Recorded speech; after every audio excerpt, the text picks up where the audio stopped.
OMG, oh my goodness, look at what I woke up to this morning. Yes, but it's beautiful. I love when it's just a sheet of snow.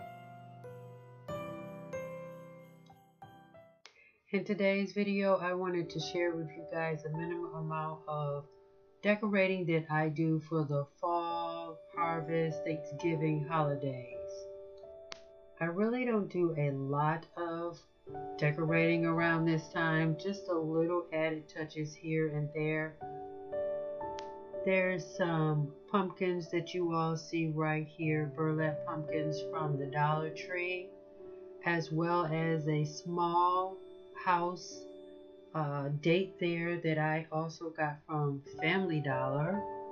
Then this greenery is also from Family Dollar as well.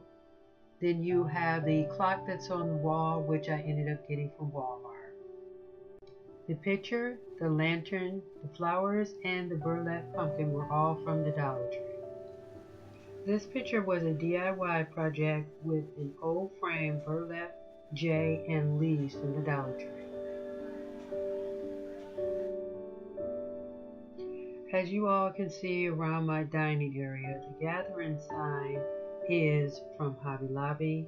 The pumpkin was from a thrift store. The table was a DIY project, as well as the coffee filter on the wall.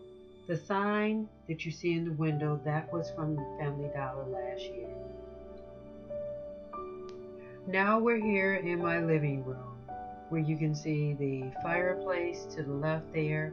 That mirror was a gift given to me from my grandfather. I love that mirror. I've had that mirror for years. The vase was a DIY project over the autumn. The autumn was purchased from Big Lot years ago. The throw that you see in the video was purchased from Family Dollar last year, and the clock on the wall was from Hobby Lobby. The pillows are secondhand, and the picture that you see was from Family Dollar last year. This picture here I just purchased this year from Hobby Lobby. This family recipe picture here was also purchased from Hobby Lobby.